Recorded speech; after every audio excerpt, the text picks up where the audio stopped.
पंजाब के मुख्यमंत्री भगवंत मान आज दिल्ली के दौरे पर हैं। इस दौरान सीएम भगवंत मान ने राष्ट्रपति रामनाथ कोविंद और उपराष्ट्रपति से मुलाकात की। कुछ ही देर में सीएम भगवंत मान दिल्ली के सीएम अरविंद केजरीवाल से भी मुलाकात करेंगे। शिष्टाचार मुलाकात के दौरान पंजाब से जुड़े कई मुद्दों पर चर्चा करेंगे। माना जा रहा है कि जल्द ही पंजाब को बिजली के बिलों में राहत मिल सकती है।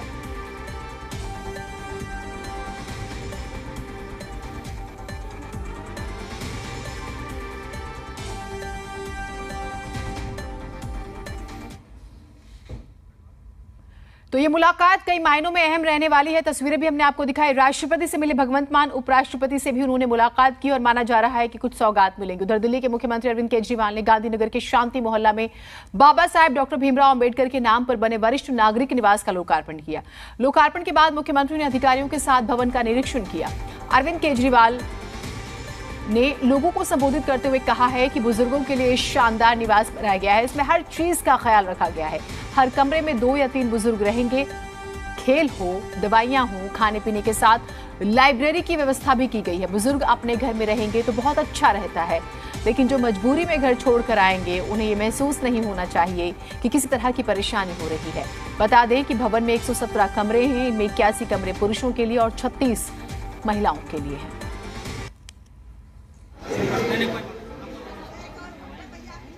हर चीज का इसमें ख्याल रखा है, कैसे रहेंगे। ऐसा नहीं कि सबको एक एक कमरे में कईयों को ठूस दिया। एक कमरे में या तो 2 रहेंगे या 3 रहेंगे। बड़े बड़े कमरे हैं, अटैच टॉयलेट बाथरूम है, खेलने की सुविधा है, दवाइयों की सुविधा है, डॉक्टर की सुविधा है, फिजियोथेरेपी की सुविधा है, अच्छा खाना है, लाइब्रेरी है। सारी चीजों का ध्यान रखा है। खबर पंचकुला से आ रही है। मुख्यमंत्री मनोहर लाल ने अखंड भारत यात्रा को हरी झंडी दिखाई है। सरहिंद से चंडीगढ़ पहुंची है यात्रा। 18 अप्रैल को सोनीपत में इसका समापन होगा। अखंड भारत यात्रा में 131 लड़कियां हैं भागीदार। लड़कियों के जरिए अखंड भारत का संदेश दिया जा रहा है। पदयात्रा और बसों के जरिए पूरे हरियाणा में घूमेगी अखंड भारत यात्रा। आजादी के अमृत महोत्सव के उपलक्ष्य में हो रहा है यात्रा का आयोजन। एक भारत श्रेष्ठ भारत का संदेश देगी। दरअसल इस यात्रा की हर साल एक थीम हुआ करती है। इस बार इसकी थीम है एक भारत श्रेष्ठ भारत।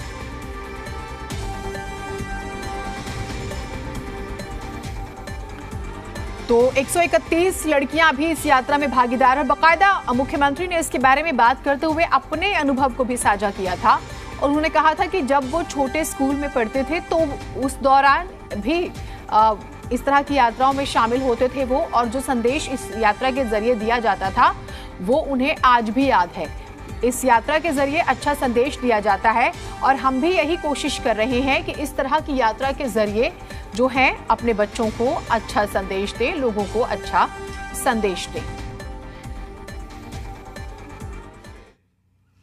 और ये यात्रा इस बार ही नहीं तो बल्कि लगातार 2013 से ये यात्रा चल रही है। अगर हिसाब से देखा जाए तो ये 10वां एक प्रकार का यात्रा का ये दल है जो सारे देश भर में यात्रा करने वाला है। और ये भी अच्छी बात है कि हर बार इस यात्रा के माध्यम से कोई ना कोई समाज जागरण का कोई एक संदेश ये भी दिया जाता है। अलग अलग थीम इस यात्रा ने हमेशा रखे हैं। इस बार का थीम एक भारत श्रेष्ठ भारत की भावना के अंतर्गत अखंड भारत संदेश यात्रा ये जो रखा गया है, मैं इसके लिए आप सबको बहुत बहुत बधाई, बहुत बहुत शुभकामना देता हूँ।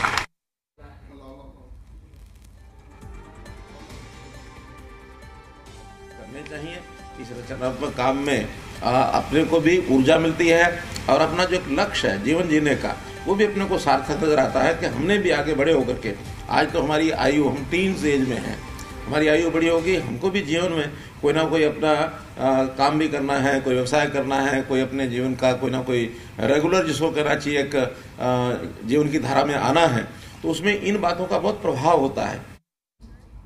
उधर आम आदमी पार्टी में शामिल हो चुके 4 बार के पूर्व विधायक निर्मल सिंह 3 पेंशन छोड़ने का ऐलान पहले कर चुके हैं। उन्होंने पंजाब की तरह हरियाणा में भी पूर्व मंत्रियों, विधायकों के लिए एक ही पेंशन का प्रावधान होने की मांग की। पेंशन छोड़ने के उनके फैसले को लेकर उन्होंने हरियाणा विधानसभा के अध्यक्ष ज्ञानचंद गुप्ता को पत्र लिखा। हरियाणा आप के प्रभारी सुशील गुप्ता ने पेंशन वाले मामले पर हरियाणा की मनोहर सरकार को निशाने पर लिया। आम आदमी पार्टी के सभी लीडर्स ने हम एक से ज्यादा पेंशन नहीं रखेंगे। निर्मल सिंह जी पहले ऐसे हमारे आम आदमी पार्टी के लीडर हैं जिन्होंने हरियाणा के अंदर अपनी 3 पेंशन को सरेंडर किया, 4 में से 1 रखेंगे। हरियाणा सरकार भी चाहिए जो 5-5, 6-6, 7-7 पेंशन देने के लिए खट्टर साहब लड़ रहे हैं और चाहते हैं कि इनके चौटाला परिवार की पेंशन ना चली जाए, हुड्डा परिवार की पेंशन ना चली जाए। तो इन बातों को छोड़ के जनता की तरफ ध्यान दें और 1 MLA 1 पेंशन स्कीम को लागू करें। उससे जो करोड़ों रुपए बचे इन स्कूलों को सुधारें, जहां आपका बचपन के स्कूल को सुधारें जिसकी हालत बहुत खराब है। हरियाणा सरकार ने अपने कर्मचारियों को बड़ा तोहफा दिया। सरकार ने पेंशनभोगी और पूर्व कर्मचारियों के महंगाई भत्तों में महंगाई भत्ते में 3% का इजाफा किया। 7वें वेतन आयोग के मुताबिक वेतन और पेंशन ले रहे लोगों को अब 31% की बजाय 34% ये भत्ता दिया जाएगा। उधर हरियाणा आप के प्रभारी सुशील गुप्ता ने इसे देरी से लिया गया फैसला करार दिया। कहा, एक और पेंशन कर्मी पेंशन और कर्मचारी वेतन के लिए तरस रहे हैं। एक तरफ वहीं हरियाणा सरकार के मंत्री, विधायक और सांसद 3-4 पेंशन ले रहे हैं।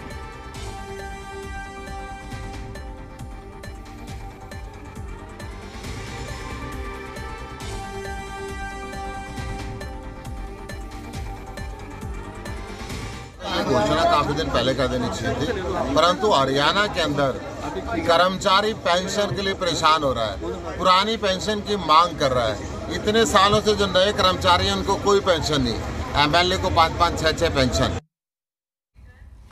बीजेपी और आम आदमी पार्टी में स्कूल के हालात को लेकर ट्विटर पे जंग शुरू हो गई है। आम आदमी पार्टी ने सीएम मनोहर लाल की फोटो के साथ एक स्कूल का फोटो ट्वीट कर स्कूल की दुर्दशा को लेकर हरियाणा सरकार पर सवाल खड़े कर दिए और इसके बाद बीजेपी ने भी ट्वीट किया। कहा, हरियाणा आप प्रभारी सुशील गुप्ता जी, पंजाब कम जाया करिए और केजरीवाल के साथ ज्यादा वक्त ना बिताया करिए। इस ट्वीट के साथ ही बीजेपी ने स्कूल की नई इमारत की फोटो भी शेयर की। इसके बाद आपने फिर ट्वीट किया। कहा, जिस स्कूल की आप फोटो दिखा रहे हैं वास्तव में ये फोटो बाहर गेट की डाली गई है।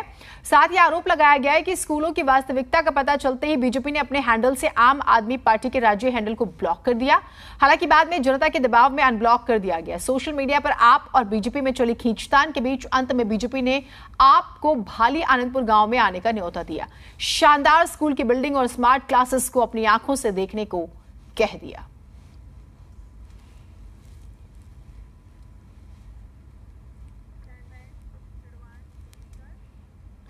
दिल्ली बीजेपी के महामंत्री कुलजीत चहल ने पानी के मुद्दे पर केजरीवाल सरकार को घेरा। चहल ने नई दिल्ली विधानसभा क्षेत्र में पानी की कमी को लेकर सरकार को निशाने पर लिया। कुलजीत चहल पानी की बारी का इंतजार कर रहे लोगों के बीच में गए जहां हैंडपंप से पानी नहीं निकल रहा था। कुलजीत चहल ने कहा है कि बेशक केजरीवाल दिल्ली के सभी लोगों को पानी पहुंचाने का दावा करें, लेकिन इसकी जमीनी हकीकत कुछ और ही है। उन्होंने कहा है कि यही केजरीवाल का विकास है।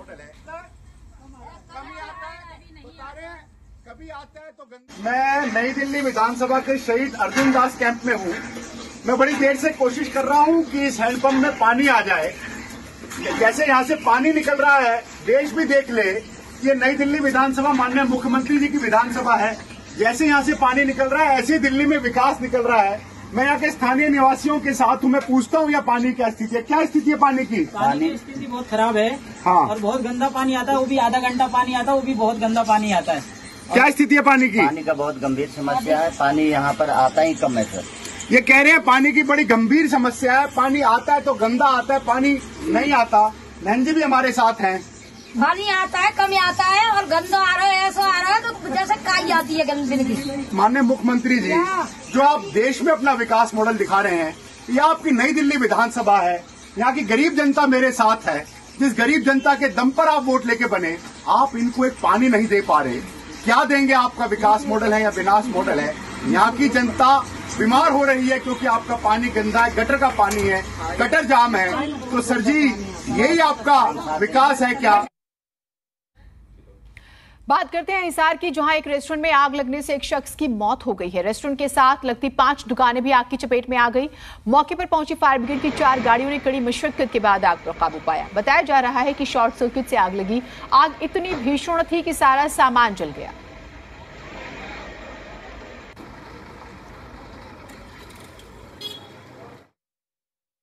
अभी डॉक्टर्स की टीम भी, एम्बुलेंस भी आई हुई है और पुलिस टीम भी अंदर है। हमारी टीम भी उसको कैजुअलिटी को बाहर निकालने की कोशिश कर रही है। एक है दो? अभी फिलहाल एक ही दिख रहा है। तो उसके बाद क्योंकि वो जल चुका है तो अभी जब उसको निकाल के बाहर लाएंगे, धुआं अंदर जाता है तो अभी बाहर लाने के बाद पता क्या है कि सामान के नीचे दबा हुआ था, शायद सोई हुई अवस्था में था उस टाइम, देख के ऐसा लग रहा है। आई है, तेज आई है, उससे स्पार्किंग हुई है मीटर में। और ये जो सा फ्लैक्स लगे हुए हैं ना, ये फ्लैक्स की वजह से और कुछ लकड़ी का इसका सारा काम है। और आग पकड़ती दोनों में, शायद बराबर वाली दुकान में भी आग लगी है, दोनों को दुकान नुकसान हुआ है। और ये लापरवाही सिर्फ ये थोड़ी सी स्पार्किंग की लगाओ। सोनीपत में रबी सीजन अपने अंतिम चरण में पहुंच चुका है। सरसों और गेहूं की कटाई में तेजी भी आ गई है। इसके बाद किसान खरीफ की फसल की बिजाई में जुट जाएंगे। खरीफ सीजन के लिए किसानों के यूरिया खाद की किल्लत का सामना किसानों को करना ना पड़े, इसके लिए कृषि विभाग ने कमर कस ली है। सोनीपत में 70,000 यूरिया खाद के बैग पहुंच चुके हैं, जिन्हें किसानों में बांटा जाएगा।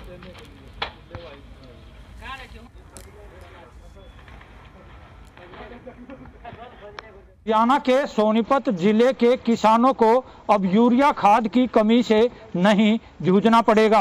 आप यहां देख सकते हो कि सोनीपत रेलवे स्टेशन के माल गोदाम में बाकायदा ट्रेन खाद से भरकर पहुंच चुकी है और खाद को अब ट्रेन से उतारकर ट्रकों में भरा जा रहा है। अधिकतर खाद जो है वो सोनीपत के गोहाना में पहुंच रहा है। कितने खाद के कट्टे आए हैं और कहां जा रहे हैं? गोहाना सोनीपत कुछ मतलौडा गया है पानीपत जिले में, लेकिन पूरा हरियाणा जा रहा है। 70,550 कट्टे है। अच्छा, ये जो खाद अब आया है यानी कि कितने दिन में इसका उठान हो जाएगा? ये तो अभी आज ही उठ जाएगा। ये तो सारे बांटे जाएगा, मतलब जितना डीलर है ना, डीलर के पास पहुंच जाएगा सारे। पूरा सोनीपत जिले में जो भी डीलर है उनको पास पहुंच जाएगा आज शाम तक। अच्छा, किसी भी तरह की कोई दिक्कत परेशानी? नहीं, बिल्कुल नहीं, बिल्कुल। अच्छा, किसानों को खाद की कमी अब तो शायद यूरिया की नहीं रहेगी? नहीं, बहुत है यूरिया की। ये तो कमी नहीं है, बहुत है। इससे पहले DAP भी लगा था 72,000 कट्टे, उसमें यूरिया भी है, बहुत माल है अभी तो। जिस तरह से बताया गया है कि यूरिया की खाद की कमी से अब किसी को भी नहीं जूझना पड़ेगा। राजेश खत्री, जी मीडिया, सोनीपत, हरियाणा। खबरों में आगे बढ़ते हैं। इन दिनों हरियाणा विद्यालय शिक्षा बोर्ड की 10वीं और 12वीं की परीक्षाएं आयोजित करवाई जा रही हैं। हरियाणा शिक्षा बोर्ड चेयरमैन के उड़नदस्ते ने 8 अप्रैल को आयोजित 12वीं कक्षा के गृह विज्ञान के पेपर लीक मामले में 2 आरोपियों को गिरफ्तार किया है, जिसमें एक अध्यापक और छात्र शामिल है। 8 तारीख को इस केंद्र पर हुई 12वीं की गृह विज्ञान की परीक्षा के दौरान यहां से मोबाइल फोन के जरिए सभी पेपर वायरल किए गए, यानी कि लीक किए गए। 8 तारीख को हरियाणा विद्यालय शिक्षा बोर्ड का 12वीं की परीक्षा होम साइंस की परीक्षा थी। उसमें सोशल मीडिया के थ्रू हमें एक पेपर प्राप्त हुआ। उस पेपर में सीट का नंबर दिखाई दे रहा था। जब सीट की कॉन्फिडेंस ब्रांच से जांच की गई तो एक बच्चे का निकला वो, और बच्चा यहाँ स्कूल का, यहाँ का मातनेर स्कूल का है। वहाँ पर आए, उसे बच्चे से पूछताछ की तो बच्चे ने कहा कि पवन सर ने मेरी सीट पर आकर के खींचा था। उस सब की FIR दर्ज करने के लिए हमने SHO सालावास को रिपोर्ट कर दिया है। आमतौर पर खेती के लिए जमीन की जरूरत पड़ती है, लेकिन आज हम आपको एक ऐसी तकनीक के बारे में बताएंगे जिसमें खेती के लिए जमीन की जरूरत ही नहीं होगी, बल्कि इस तकनीक के जरिए जड़ वाली सब्जी यानी आलू भी हवा में उग सकती है। इसके साथ ही केवल और केवल पानी के जरिए भी खेती हो सकती है। इतना ही नहीं, इन तकनीक के जरिए किसान किस फसल को कितना न्यूट्रिशन दे सकता है ये भी मैनेज कर सकता है। करनाल स्थित महाराणा प्रताप हॉर्टिकल्चर यूनिवर्सिटी के एक्सटेंशन सर्विस के associate director doctor Satyendra Yadav से इसकी जानकारी जो है हमने ली। किसानों के लिए सबसे बड़ी चुनौती जमीन में उस समय आती है जब जमीन में कोई बीमारी दस्तक दे देती है और वो बीमारी पूरे खेत को ही एक तरह से नष्ट कर देती है। इसका अल्टरनेट निकालने की तरह तरह की जो टेक्निक है, विदेशी टेक्निक है, उनको अब भारत में भी अपनाया जाने लगा है। क्या कुछ ये टेक्निक है और किस तरह से ये टेक्निक काम करती है, तमाम पहलुओं पर बातचीत करने के लिए हमारे साथ सत्येंद्र यादव मौजूद है, जो कि महाराणा प्रताप बागवानी यूनिवर्सिटी के एसोसिएट डायरेक्टर हैं। उनसे बातचीत कर लेते हैं। डायरेक्टर साहब, ये जानना चाहेंगे कौन सी ये टेक्निक है जो एक तरह से जमीन का अल्टरनेट बन रही है? देखिए, टेक्नोलॉजी की बात करते हैं तो हॉर्टिकल्चर के साथ में उनका बहुत गहरा नाता है। तो ये जो टेक्नोलॉजी, इसको एरोफोनिक्स टेक्नोलॉजी बोलते हैं। आमतौर पर इसको हवा में खेती करना कहते हैं। सबसे कारगर ये आलू के बीज के उत्पादन के लिए है। इसमें ऐसे बॉक्स बना दिए जाते हैं और इन्हीं बॉक्स के अंदर स्प्रे किया जाता है और हवा के अंदर आर्द्रता के साथ ही इनमें आलू लगते रहते हैं और उनको हार्वेस्टिंग करते रहते हैं कंटिन्यूसली। अच्छा, इस टेक्निक में क्या कुछ रहता है, मसलन खर्चे की अगर बात कर ली जाए, क्योंकि किसानों के सामने चुनौती यही रहती है कि खर्चा कितना लगता है, तो ये एरोपोनिक टेक्निक है, इसमें क्या कुछ रहता है? देखिए, ये टेक्नोलॉजी आम किसान के लिए नहीं है, या तो FPOs की लगा सकती हैं या जो डिपार्टमेंट लगा सकते हैं या कंपनी लगाती है।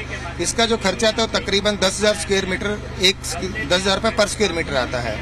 लेकिन इसमें जो बीज का उत्पादन होता है वो सबसे सस्ता यही पड़ता है। जमीन में अगर हम लगाते हैं तो काफी महंगा पड़ता है हमारे लिए। जी जी। अच्छा, इस हाइड्रोपोनिक टेक्निक की बात कर ली जाए तो इसमें क्या कुछ रहता है और क्या मतलब किसान जब इसको अपनाएंगे तो उनको किन किन बातों का ख्याल रखना होता है? जी देखिए, ये जो टेक्नोलॉजी, ये भी नई टेक्नोलॉजी है।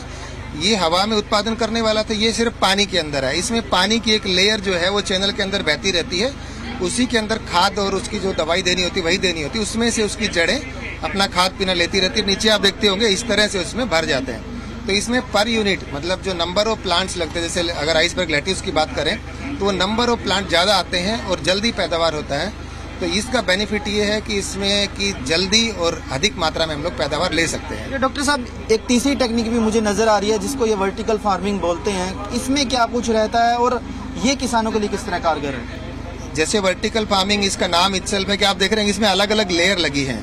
तो इसमें 6 से 7 लेयर तक हम ऊपर नीचे लगा लेते हैं और उनके अंदर सोइललेस मीडिया भरना होता है। जैसे कोकोपीट है, उसके अंदर हम फिर अपनी फसलें लगा लेते हैं। जैसे अरबी लगा लिया, हल्दी लगा लिया, आपको पत्ते वाली सब्जियां लगा ली। तो कमर्शियली जो है वो अदरक का बीज का उत्पादन बहुत अच्छी गुणवत्ता का इसमें होता है। तो ये भी आपकी जमीन का बिल्कुल करती है, सेविंग करती है और 7 गुना कम जमीन में पैदावार उतना ही दे देती है। डॉक्टर साहब, अगर इन तीनों टेक्निक की बात कर ली जाए, जिस तरह वर्टिकल होगी, हाइड्रोपोनिक हो गई या फिर तीसरी एरोपोनिक की बात कर ली जाए, तो इन तीनों में से कम लागत में किसानों को कौन सी पड़ सकती है, फायदेमंद कौन सी रह सकती है? और अगर हरियाणा की बात कर ली जाए, क्योंकि हरियाणा में काफी चुनौती मानी जाती है ये तमाम खेती करना, तो उसमें कौन सी कारगर रहने की उम्मीद है? जी, मैं आपसे बिल्कुल सहमत हूँ। तीनों अच्छी तकनीक है, लेकिन अगर हम किसान के हिसाब से देखें तो सोइललेस फार्मिंग या जिसको हम वर्टिकल सोइललेस फार्मिंग बोलते हैं, ये किसान के काम की है। जैसे ग्रीन हाउस में नेमेटोड की समस्या आ गई या उसकी pH अधिक है या कई बार ऐसी भूमि है जहाँ पे लवण अधिक है या वाटर टेबल बहुत ऊपर आ गया, तो उन सब का ये समाधान है कि इस तरह के प्लास्टिक के ट्रफ लगा के उसमें कोकोपीट भर के वो लोग अपनी किसी भी खेती को जो उनका दिल करे, टमाटर है, शिमला मिर्च है, आपका खीरा है, खरबूजा है, सब तरह की फसलों का उत्पादन कर सकते हैं और ये बहुत ही आसान और सबसे सस्ती टेक्नोलॉजी है। कैमरा पर्सन राजेंद्र कुमार के साथ रोहित कुमार, जी मीडिया हिसार।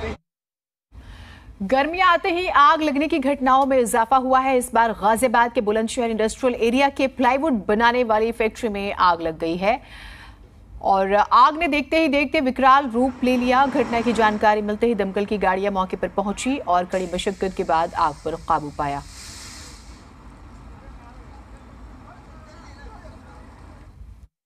एक प्लाई की फैक्ट्री, इसमें आग लगने की सूचना मिली। तत्काल फायर सर्विस की 5 गाड़ियां भेजी गई। आग को नियंत्रित कर लिया गया है। आग को फैक्ट्री के अन्य हिस्से में फैलने से रोक दिया गया। अगले हिस्से में थोड़ा हिस्सा प्रभावित हुआ है, जिसको दूसरी तरफ से घेर कर वैज्ञानिक कार्रवाई की है। राजधानी दिल्ली में जैसे जैसे गर्मी अपना कहर बरपा रही है, वैसे वैसे कई इलाकों में आग लगने की घटनाएं भी सामने आ रही हैं। सुबह साउथ कैंपस स्थित रामलाल आनंद कॉलेज के थिएटर में आग लग गई, जिससे थिएटर का काफी नुकसान हुआ है। गनीमत यह रही कि इस घटना में कोई जानी नुकसान नहीं हुआ। दमकल की 5 गाड़ियों ने मौके पर पहुंचकर आग पर काबू पाया। हमारा एक स्टाफ अंदर गया, उसने देखा कि एक कोने से चेयर वगैरह जल रही थी और बहुत, चूँकि वहाँ पे सब कुछ ऑडिटोरियम चेयर्स थी और सब कुछ इनफ्लेमेबल था वहाँ पे, तो बहुत तेज़ी से आग फैली। फिर फायर ब्रिगेड को इन्फॉर्म किया गया और करीब आधे घंटे 40 मिनट में उन्होंने फायर पे काबू पा लिया था। गौतम बुद्ध नगर में कोरोना के केस बढ़ने लगे हैं। बीते 24 घंटे में कोरोना के 20 नए मामले सामने आए हैं। डीपीएस में आज एक स्कूली छात्र भी पॉजिटिव पाया गया। श्रीराम मिलेनियम स्कूल में भी एक बच्चे के पॉजिटिव होने की खबर है। जिले में एक्टिव मरीजों की संख्या 68 हो गई है। सीएमओ सुनील शर्मा के मुताबिक वो हालातों पर नजर बनाए हुए हैं। साथ ही उन्होंने लोगों से भीड़भाड़ वाले इलाकों में मास्क पहनने की अपील की है। मैं ये कहूँगा कि अभी हम ये ना बोले कि आ सकता है, कभी भी आ सकता है, किसी भी रूप में कोरोना आ सकता है, इसलिए हमें तैयार रहना चाहिए। वही जो स्टैंडर्ड गाइडलाइंस है उनका फॉलो करना चाहिए, यानी कि बार बार हाथ धोएं, दूरी रहें, मास्क का प्रयोग करें, तभी हमेशा उन्हें वैक्सीनेशन कराएं। एक खबर गाजियाबाद से आई है। महिला से दिन दहाड़े लूट हुई है। मोबाइल छीनकर फरार हुए बदमाश बाइक पर सवार होकर आए थे। बदमाश महिला मोबाइल पर कर रही थी बात। महिला ने बदमाशों का पीछा भी किया और ये पूरी घटना एक सीसीटीवी में कैद हो गई है। तो ये सीसीटीवी फुटेज आप देख पा रहे हैं स्क्रीन पर। महिला मोबाइल पर बात कर रही थी और देखिए ये जरा सी लापरवाही जो होती है, आप कई बार देखते हैं लोग राह चलते अपने में बिजी होते हैं, बात कर रही हैं और एक लापरवाही भी हो जाती है। जिस तरह से चोरी की घटनाएं, छीनने की घटनाएं, मोबाइल, कई बार वो चेन स्नैचिंग की घटनाएं भी आपने देखी होंगी। तो उस लिहाज से यहाँ पर ये महिला फोन पर बड़े आराम से, इत्मीनान से बात करती हुई जा रही थी और फिर कुछ लोग बड़े आराम से देखिए आते हैं टू व्हीलर पर और फिर महिला का मोबाइल छीनकर भाग जाते हैं और ये पूरी घटना वहां लगे सीसीटीवी कैमरे में कैद हो गई है।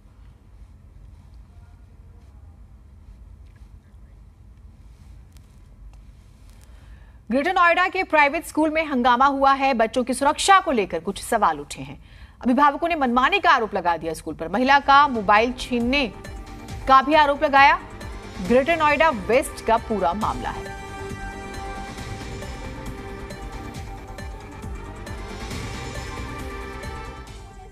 क्या है उसका पूरा स्टाफ अंदर लेके चला गया। आप मुझे बताओ सर, मैं क्या यहाँ पे अब बैठ जाऊँ अपने बच्चे के साथ? अब बताइए सर, हम किस भरोसे बच्चे को छोड़ जाए? पूरा सिक्योरिटी हेड मेरा हाथ पकड़ के उसे खींचा, मेरा फोन उसका तोड़ने की कोशिश करी। उसके बाद उसको उनका ही स्टाफ अंदर लेके गया। जब मैं यहाँ आई चुपचाप खड़ा था वो, मैंने उसको बोला, मैंने कहा अब नहीं पकड़ेगा मेरा हाथ। सिक्योरिटी हेड मेरा हाथ पकड़ के उसे खींचा, मेरा फोन उसका तोड़ने की कोशिश करी। उसके बाद उसको उनका ही स्टाफ अंदर लेके गया। जब मैं यहाँ आई चुपचाप खड़ा था वो, मैंने उसको बोला, मैंने कहा अब नहीं पकड़ेगा मेरा हाथ। फाइनली उससे गुस्सा कंट्रोल नहीं हुआ, बोलता है कि आपके बच्चे की फोटो हमारे पास है। उसको जो मैंने पूछा इसका मतलब क्या है, उसका पूरा स्टाफ अंदर लेके चला गया। आप मुझे बताओ सर, मैं क्या यहाँ पे अब बैठ जाऊँ अपने बच्चे के साथ? अब बताइए सर, हम किस भरोसे बच्चे को छोड़ जाए? ड्राइवर हमको ये कह रहा है कि बच्चे किसी और बस में बैठ जा रहा है, कोई बच्चे किसी और सोसाइटी में छोड़ दिया गया, कोई और बस में बैठ गए। सर 80,000 रुपए हमने फ्री से एडमिशन कराया। हर जगह लिखा हुआ है DPS core school. Core school मतलब क्या है कि आपके बच्चे का फोटो मेरे पास, हमारे पास हम कैसे जाएंगे बताइए? सर अभी आपको कहीं मिल रहा है कोई सिक्योरिटी हेड को बुला, सिक्योरिटी हेड को बुला। नोएडा और ग्रेटर नोएडा में अवैध कब्जों पर प्राधिकरण की कार्रवाई भी जारी है। इसी कड़ी में प्राधिकरण की टीम बुलडोजर लेकर बुड़ाकी गांव में पहुंची। इस दौरान टीम को विरोध का सामना करना पड़ा है। किसान जो है विरोध करने लगे और पटरी पर लेट गए। राजधानी एक्सप्रेस को भी रुकवा दिया। किसानों का कहना है कि वो 80 साल से इस गांव में रहते आ रहे हैं। विरोध को बढ़ता देख मौके पर भारी पुलिस बल तैनात की गई।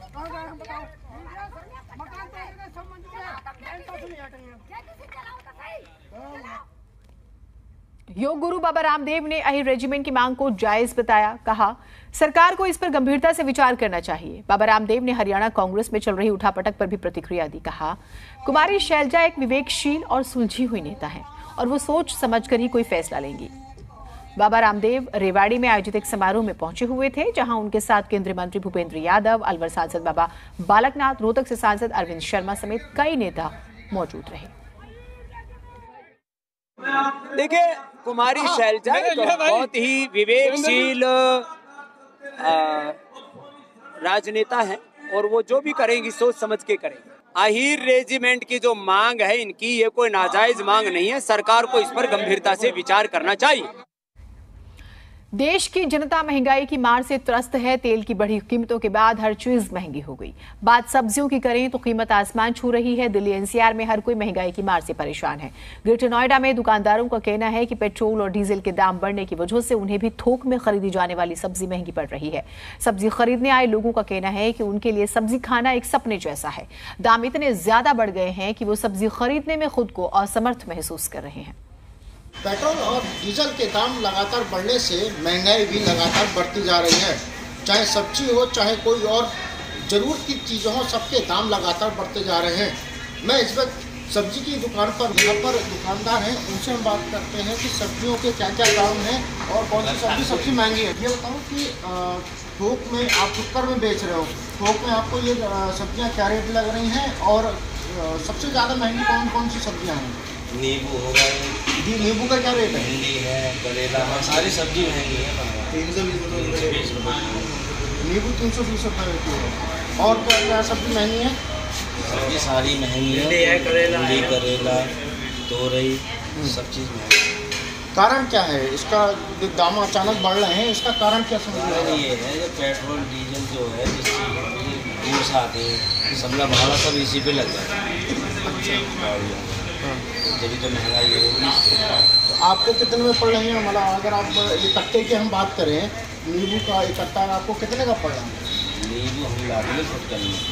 अच्छा, 250 रुपये किलो। 250 रुपये किलो आपको पड़ रहा है? 300 रुपये किलो। अच्छा, देखिए ये दुकानदार हैं, ये फुटकर में सामान थोक में लाते हैं और फुटकर में यहाँ बेचते हैं। और भी लोग हैं। ये बताओ, गर्मी भी लगातार बढ़ रही है, उसकी वजह से सब्जियाँ भी खराब होती हैं और महंगाई भी लगातार बढ़ती जा रही है। तेल के कारण महंगाई है। पीछे थोड़े महंगा कर आगे जाते थोड़ा निकलता वही ज़्यादा, थोड़ा बहुत निकलता 20 किलो वहाँ से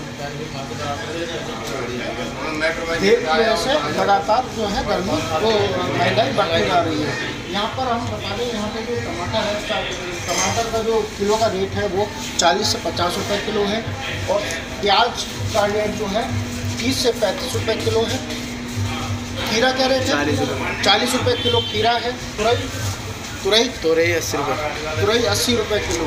यानी कि आप खुद समझें कि एक जो मिडिल क्लास फैमिली है उसके लिए अपना जीवन यापन करना कितना मुश्किल पड़ रहा है, क्योंकि हर चीज़ का दाम लगातार बढ़ता जा रहा है। क्योंकि पेट्रोल और डीजल के दाम भी लगातार बढ़ते जा रहे हैं, जिसकी वजह से महंगाई भी चरम सीमा पर बढ़ती जा रही है। अंशुमन यादव, जी मीडिया, ग्रेटर नोएडा। गुरुग्राम में भी सब्जियों के दाम आसमान छू रहे हैं। यहाँ नींबू 350 रुपए से लेकर 400 रुपए प्रति किलो बिक रहा है। इसके अलावा दूसरी सब्जियों के दाम भी लगातार बढ़ रहे हैं। गुरुग्राम में करेला 80 रुपए किलो, भिंडी 120 रुपए किलो। सब्जियों के साथ साथ फलों के दामों में भी इजाफा हुआ है। पेट्रोल डीजल के दाम लगातार बढ़ रहे हैं तो दूसरी तरफ गर्मी लोगों के पसीने छुड़ा रही है, तो वहीं सब्जियां भी लगातार महंगे होने लगी हैं। नींबू की बात की जाए तो नींबू इतना लाल होता जा रहा है कि रेट 250 से 300 रुपये प्रति किलो के हिसाब से नींबू बिक रहा है। और इसके अलावा जो दूसरी सब्जियां हैं उसमें भी लगातार इजाफा हुआ है। करीब 20% सभी सब्जियों में इजाफा हुआ है, चाहे वो प्याज हो, आलू हो, मिर्च हो, चाहे नींबू हो, भिंडी हो, करेला हो। इन तमाम सब्जियों के बीच कहीं ना कहीं जिस तरह से लगातार दाम बढ़ रहे हैं तो लोगों को भी कहीं ना कहीं उनकी जेब ढिल्ली हो रही है और जो रसोई का जायका है वो भी बिगड़ता जा रहा है। मैम, लगातार सब्जियां महंगी हो रही हैं, किस तरह से देखते हैं, कितनी दिक्कतें आपको देखने को मिल रही हैं? भैया दिक्कतें बहुत होती है, हर चीज़ इतनी महंगी है कि मतलब खरीद के खाना तो दूर की बात है।